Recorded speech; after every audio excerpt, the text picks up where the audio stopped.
People in Namibia have voted in elections for a new parliament and president. The ruling SWAPO party is looking to extend its 34-year hold on power. Now, a win for SWAPO's candidate in the presidential race would make her the country's first female head of state. A strong opposition challenge could force Namibia's first runoff since it gained independence from South Africa in 1990. SWAPO's popularity has slipped amid growing frustration over unemployment and poverty. Results are expected by this weekend. She's known as NNN, Natumbo Nandi Ndeitwa, and is leading the charge for Namibia's governing SWAPO party in this election. If successful, she would be the country's first female leader. Currently the vice president, she's also known as a veteran of Namibia's struggle for liberation from apartheid South Africa in 1990, and as someone who has devoted her life to politics. I'm proud to have a mentality of liberation because having liberated the people of Namibia politically, I'm now ready to liberate them economically.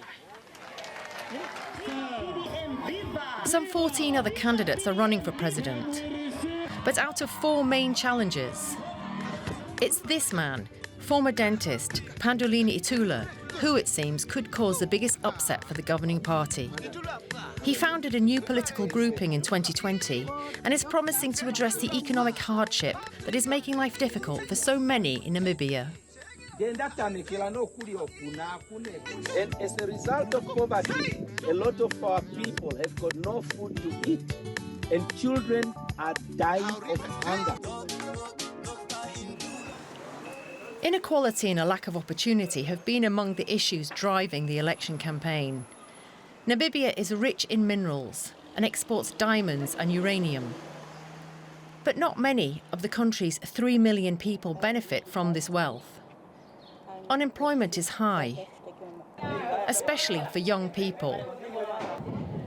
This is a source of frustration, and one that has led to a drop in support for the governing SWAPO party, and could see them being forced to take part in a second round for the first time since they led Namibia to independence more than 3 decades ago.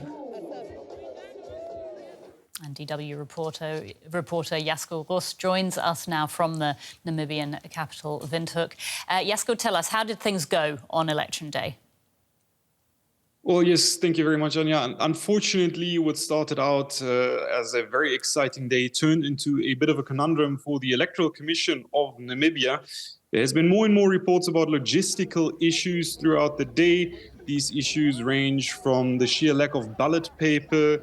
There have been issues with technical devices overheating in the polling stations, and there has been issues with mobile voting teams not showing up on time or simply leaving voters behind that already queued. So this buzz that was felt earlier, unfortunately, is slowly but surely starting to turn into frustration. However, it needs to be stated, there is no violence, there is no unruly behavior, but the pressure is definitely mounting on the Electoral Commission. There was supposed to be a press conference just minutes earlier about these issues. Unfortunately, it was cancelled just moments before it was supposed to happen. And it was replaced by a statement read by ECN CEO Peter Sharma on the state-funded national broadcaster, basically just stating that all these issues are well known and they are under control. But I feel like this is not something that the electorate will take too lightly, and especially the opposition parties are already mounting a counterattack, so to speak. There has been an official complaint lodged by the IPC. Other opposition parties are now calling for an extension of the voting process. So we shall see how that turns out. We can confirm that by 2100 local time, all the polling stations were supposed to close. But at the same time, ECN promised that all voters that queued before 9 o'clock this evening are still allowed to cast their votes tonight. So we are expecting voting to go long into the night. OK, so a multitude of challenges on election day. If we can talk about the campaign for a moment. Poverty and unemployment pose major challenges in Namibia. Were they the main campaign issues? Yes, especially youth unemployment is a huge problem here in Namibia. Estimations say that about 40% of the Namibian youth are currently without a job. So most parties, be it the ruling party, be it the opposition parties, actually focused on that. But there's a whole heap of other issues that are currently being targeted by the different parties in their campaigns or have been targeted. The official campaigning is obviously over now. We are in Namibia here in one of the worst droughts in its history. Almost 40% of the population are relying on government-provided drought relief aid.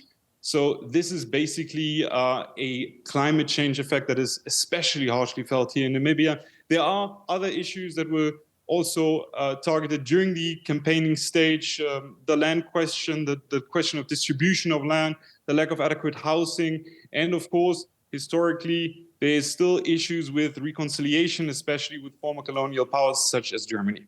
OK, you've talked about the challenges on election day. The result is obviously not at all clear.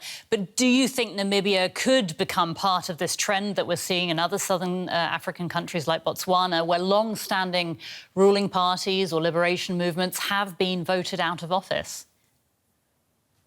Well, analysts are very, very coy when it comes to this, because it is very difficult to predict what's going to happen without any official polling being done before the election here in Namibia.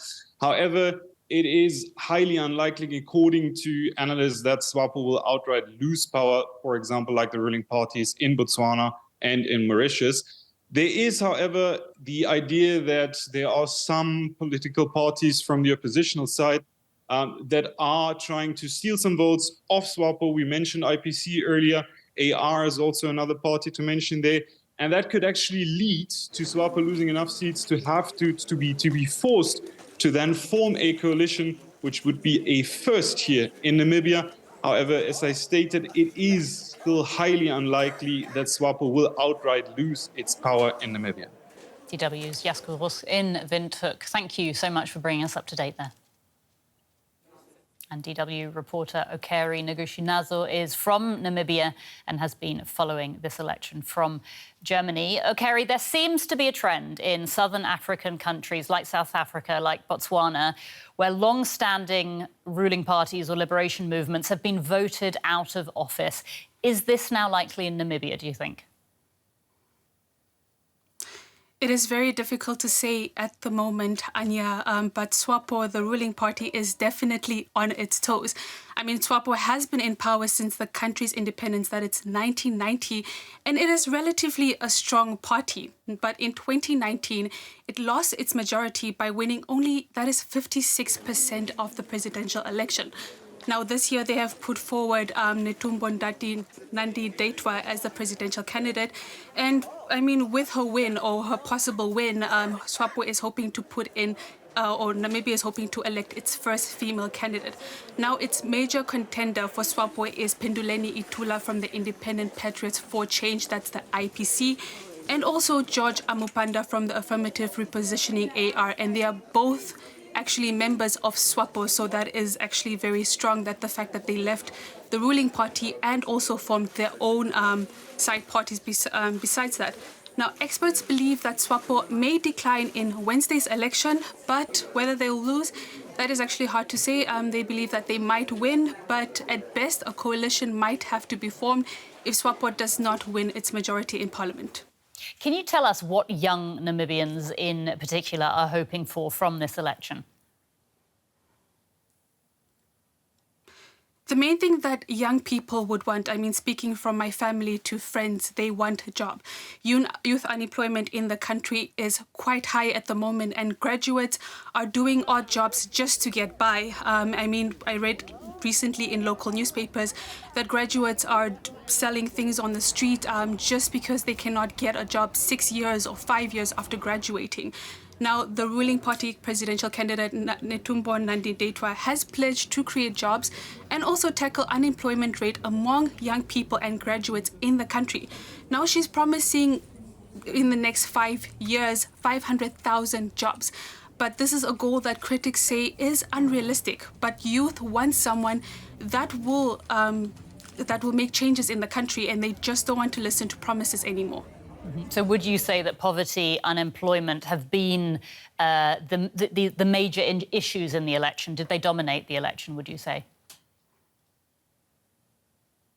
Yes, those are issues that were highlighted in different campaigns by different parties. I mean, that is one way that they can also appeal to the youth by saying and by promising that they will be able to deal with the high unemployment rate in the country, especially among youth and graduates. I mean, although Namibia is rich in natural resources, we're still not seeing a change reaching many, especially those on the ground. This could be due to poor governance, or it can be due to corruption. I mean, other issues as well that Namibians are facing is inequality, land, and also drought. So those are things that we're hoping will be changed by the new president that's elected. That will be the top priority for the next 5 years. Okeri, Ngutjinazo, thank you so much for your analysis. Thank you.